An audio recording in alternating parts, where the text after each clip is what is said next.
Nous lisons dans l'Évangile de Marc. Quand le jour du sabbat fut passé, Marie de Magdala, Marie mère de Jacques et Salomé achetèrent des huiles parfumées pour aller embaumer le corps de Jésus. Le dimanche de grand matin, au lever du soleil, elles se rendent au tombeau. Elles se disaient l'une à l'autre, « Qui roulera pour nous la pierre à l'entrée du tombeau ?» Mais quand elles lèvent les yeux, elles voient qu'on a déjà roulé la pierre qui était très grande. Elles entrèrent alors dans le tombeau. Elles virent là un jeune homme assis à droite, qui portait un vêtement blanc, et elles furent effrayées. Mais il leur dit, « Ne soyez pas effrayés, vous cherchez Jésus de Nazareth, le crucifié. Il est ressuscité, il n'est pas ici. Voici l'endroit où on l'avait déposé. Allez maintenant dire ceci à ses disciples et à Pierre. Il vous précède en Galilée, c'est là que vous le verrez, comme il vous l'a dit. » Elles sortirent alors et s'enfuirent du tombeau, car elles étaient toutes tremblantes et stupéfaites. Et elles ne dirent rien à personne, car elles avaient peur.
Heureuse Pâques à chacun et chacune.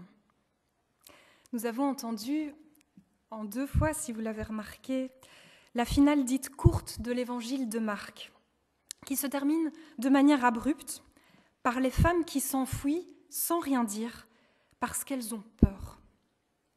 Encore une fugue. Ce thème nous poursuit cette année. Et nous avons essayé de débusquer nos propres fuites pendant ce chemin de préparation. Nous avons essayé de mettre en lumière nos ambiguïtés intérieures, nos mécanismes de défense, nos certitudes cadenassées. Nous avions en effet, rappelez-vous, dans notre première méditation, ce jeune homme qui s'était enfui tout nu lors de l'arrestation de Jésus, tout comme les disciples avaient fui de tous côtés. Nous voici à la fin de l'Évangile, et on pourrait se dire que tout va miraculeusement changer, mais encore une fois, les personnages sont saisis, ont peur et s'enfuient.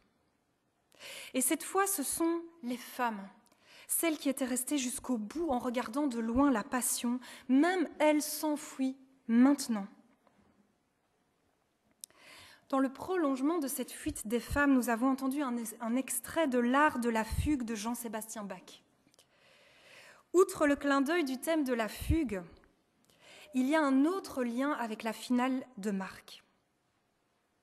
Cette œuvre est la toute dernière composition de Bach. Et vous voyez la partition qui s'affiche, elle est brusquement interrompue par une phrase qui dit « Qu'ici est mort Jean-Sébastien Bach ». Il était malade, presque aveugle, et il est décédé apparemment avant d'achever la partition. Enfin, c'est ce qu'il semble. Car comme les exégètes débattent sur le fait que Marc aurait laissé son évangile inachevé ou non, les musicologues débattent également. Et certains pensent que Bach avait prévu de terminer comme cela sa partition, en donnant exprès une sensation d'inachèvement.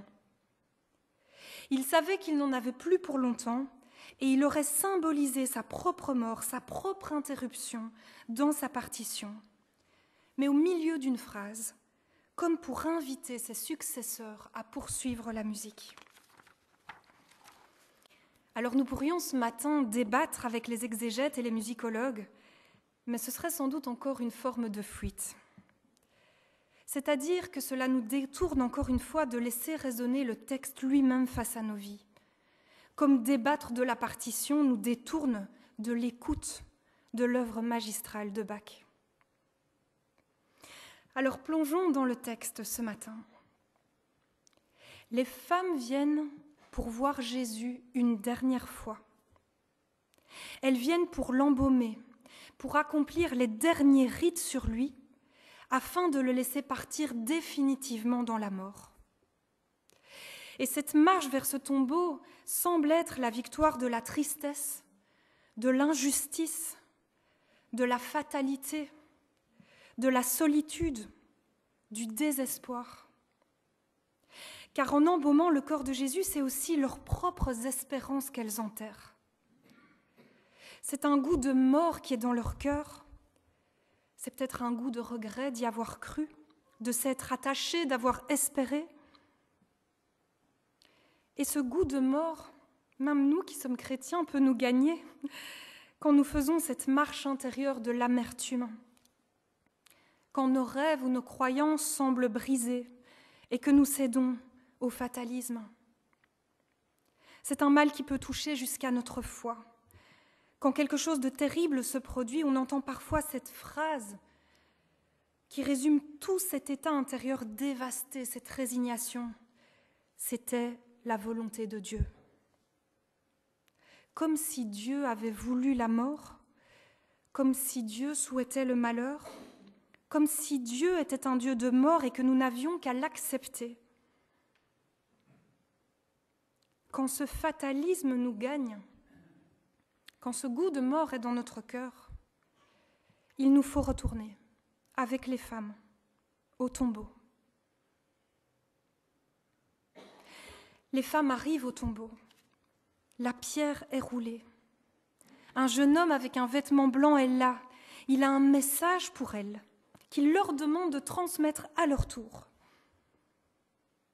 Les femmes ont peur quand elles voient ce tombeau vide et ce messager surprenant, et les femmes ont peur après avoir entendu le message, et elles s'enfuient et ne disent rien. Cette bonne nouvelle est confiée à quelques témoins remplis de peur, qui ne comprennent sans doute pas ce qu'il se passe, qui sont effrayés, qui s'enfuient. Car ce qu'elles entendent ne correspond en rien à ce qui les habite à l'intérieur à ce moment-là. Elles n'étaient pas préparées. Ce message devra progressivement faire son œuvre dans leur cœur. Alors quel est ce message ? C'est d'abord une bonne nouvelle. Et j'avais cette image, quand on cumule les épreuves, quand on a ce goût de cendre dans la bouche, et qu'un membre proche vient chez nous et nous dit « J'ai une bonne nouvelle à t'annoncer ». Il y a un effet comme ça profond de réveil, de lueur intérieure, qui a un potentiel de rouvrir notre esprit à la joie. Et on doit se souvenir en premier lieu que le message annoncé à Pâques, c'est d'abord ça. C'est une bonne nouvelle, qui est comme une semence jetée sur des cendres, qui promet des fleurs et des fruits si on la laisse s'implanter, si on lui prête foi. Quelle est cette bonne nouvelle ? Ici, dans l'évangile de Marc, elle tient en 3 points qui se tiennent l'un l'autre comme 3 piliers. Le premier pilier, ne soyez pas effrayés. Ne soyez pas effrayés. C'est tellement beau de se dire que la bonne nouvelle dont nous sommes porteurs commence comme ça. C'est la première chose que nous recevons comme parole et la première chose que nous sommes chargés de transmettre aux autres. Dieu vient d'abord nous rejoindre où nous sommes. Et c'est tellement juste, car nous sommes tous tellement remplis de peur, d'angoisse, d'anxiété, de questions sur le sens de la vie, sur les événements que nous traversons, sur l'avenir, sur la personne de Dieu. Il y a tant de raisons d'avoir peur, tant de raisons de fuir, on l'a vu pendant ce chemin de préparation, tant la mort et la douleur rôdent autour de nous, semblent triompher. Ne soyez pas effrayés, n'ayez pas peur. C'est la première chose que Dieu transmet à la Pâque. Les premiers mots de la bonne nouvelle, ce sont des paroles de réconfort et d'encouragement. Et pourtant, les femmes s'enfuient. L'image qui me venait, c'était celle des enfants. Quand ils traversent des peurs intenses, souvent le soir, liées à leurs petites circonstances, et que nous, adultes, nous voyons cela de haut. On a déjà traversé ces peurs, on les a déjà surmontées. Et nous leur disons avec tout notre cœur, mais n'aie pas peur. Tu ne dois pas avoir peur, je suis là, ça va aller. Et souvent, ces paroles n'ont pas d'effet immédiat, comme pour ces femmes qui s'enfuient d'abord. L'enfant va devoir parcourir un chemin, traverser lui-même, soutenu par l'amour et la présence de ses parents. Quand Dieu nous dit « n'ayez pas peur », nous avons de la peine à intégrer immédiatement ces paroles. Il y a un chemin à vivre pour qu'elles arrivent à notre cœur, pour qu'elles s'imprègnent dans notre être. Et ce chemin se vit en parallèle et dépend des deux autres points de la bonne nouvelle, pour pleinement vivre cette victoire sur la peur, pour qu'elle ne soit plus la dominante de notre vie. Le deuxième pilier, Jésus n'est pas ici. Jésus n'est pas ici, il est ressuscité. Jésus n'est pas dans les tombeaux. La mort n'est pas la puissance ultime. Les bourreaux du Christ n'ont pas le dernier mot. Dans les régimes de dictature très violents, ceux qui collaborent pour sauver leur peau cèdent sans doute à cette pensée que la mort, les comportements de mort sont la puissance ultime et que la seule chose à faire, c'est d'y céder, de s'y résigner. Cela permet peut-être de survivre, mais plus de vivre. Croire que Jésus est ressuscité, c'est proclamer que l'injustice et la violence de mort qui ont crucifié Jésus n'ont pas le dernier mot, ne sont pas la puissance ultime, c'est-à-dire que ce n'est pas là que Dieu réside. Croire cela, c'est croire une fois pour toutes que la mort, les comportements de mort, la terreur, l'injustice, les tragédies ne sont pas des traces de la volonté de Dieu.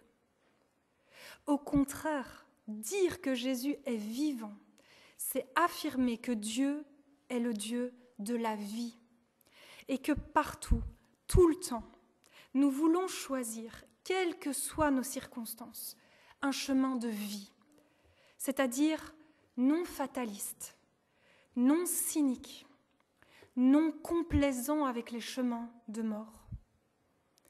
Nous choisissons toujours, où que nous soyons, car Jésus est ressuscité, de nous battre pour la vie, de soigner, de guérir, de porter, de consoler, de restaurer, de réparer, de reconstruire, de pardonner, de soutenir, d'édifier, tout ce qui soutient la vie avec un grand V. C'est cela, se mettre dans les pas de Jésus ressuscité. Encore une citation de Maurice Zindel, le chrétien, c'est celui qui affirme que Dieu est le Dieu des vivants, que ce n'est pas lui qui a voulu la mort et qu'en lui, tout est vie. La bonne nouvelle annonce une victoire sur la peur, premier pilier, et une victoire sur la mort et l'esprit de fatalisme, deuxième pilier. Le troisième pilier, il vous précède en Galilée, c'est là que vous le verrez. Il vous précède en Galilée, c'est là que vous le verrez. La foi chrétienne proclame comme troisième pilier de la bonne nouvelle que la solitude est vaincue pour toujours. La solitude dans le sens de sentiment de rejet ou d'abandon. Dire que Jésus me précède dans ma vie, qu'il vient me rejoindre chez moi, c'est affirmer que je suis acceptée par Dieu, qu'il m'accueille à sa suite, qu'il m'accompagne au plus proche désormais, qu'il me soutient. Accueillir la bonne nouvelle, retrouver Jésus en Galilée, à Bruxelles, à Waterloo, à Rixensart, chez nous, c'est accepter d'être accepté, comme dirait Tillich. C'est comprendre que je suis adoptée, que Jésus vient me chercher. On expérimente alors qu'il est désormais présent devant nous, chez nous, avec nous, dans chacune de nos vies, à chaque instant. Et c'est plus que juste une présence. C'est une présence aimante, inconditionnellement. Le troisième élan de la bonne nouvelle, c'est proclamer aux êtres humains qu'ils ne sont pas seuls, rejetés, abandonnés, mais qu'ils sont acceptés, pardonnés, aimés, accompagnés en Jésus-Christ. Et c'est pour cela que nous voulons en témoigner en actes, en œuvrant contre toutes les formes de solitude, car nous annonçons une réconciliation, une présence d'amour, un esprit d'adoption, une victoire pour toujours sur la solitude. Une triple victoire donc sur la peur, la mort et la solitude. Et on sent quand on se met face à ce message qu'il est potentiellement extraordinaire. Mais il fait peur aussi, car on est au-delà du contrôle et de la compréhension humaine de l'existence. C'est tout à fait incroyable et inattendu que ces victoires soient possibles. Et on voit qu'il y a un choc, car les femmes s'enfuient. Et c'est très beau que le texte s'arrête sur ça, car cela nous laisse du temps. Cela nous rappelle que ce message a besoin de temps pour pénétrer nos vies, notre compréhension, notre cœur. On a besoin de temps pour que cela s'imprime, comme dit Zandel. Un chrétien, c'est justement celui qui chaque jour imprime dans tout son être le mystère et la puissance de la résurrection, qui ne se laisse pas porter passivement par ses humeurs, par ses fantaisies, par sa fatigue, par les éléments du monde, par les forces de la nature, mais qui, au contraire, introduit dans tout cela les énergies de l'Esprit Saint, afin que tout son être, tout entier, respire la présence de Dieu et la communique aux autres.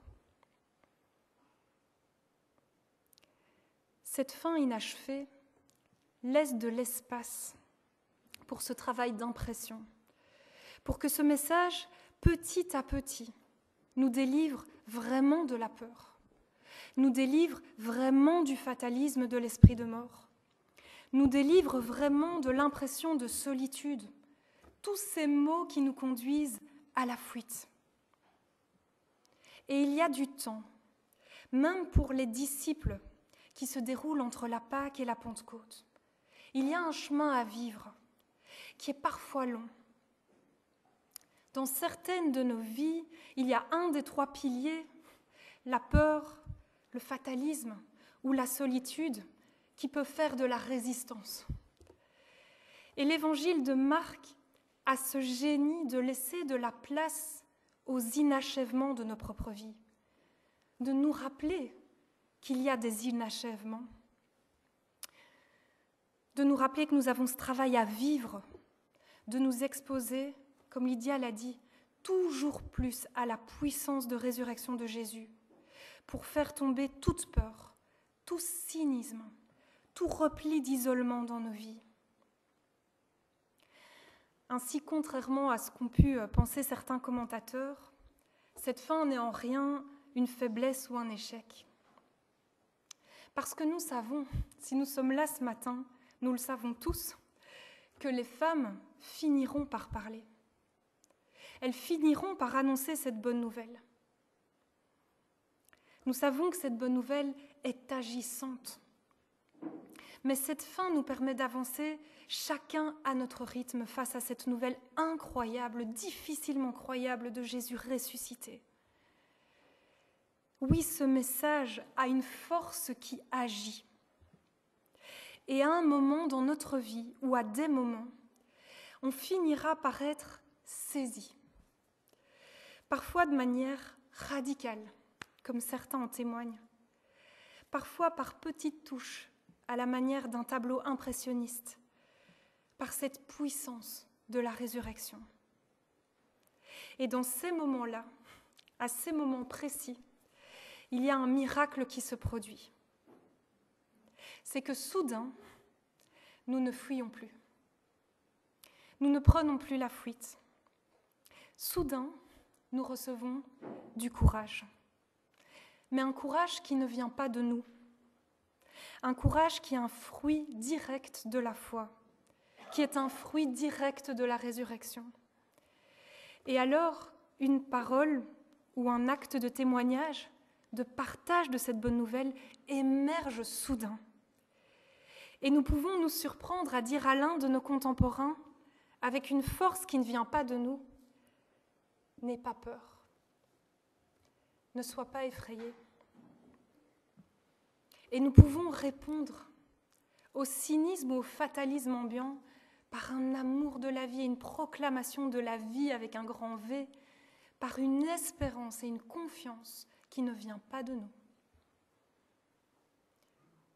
Nous pouvons, dans ces moments-là, ouvrir notre table ou visiter quelqu'un qui se sent seul, car nous sommes tellement portés par cette présence qui ne nous abandonne jamais que nous ne pouvons nous empêcher de la partager.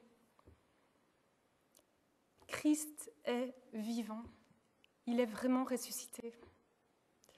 Que cette harmonie nouvelle extraordinaire s'imprime sur la partition de nos vies et produise des mélodies neuves, de consolation, de renaissance et de partage. Amen.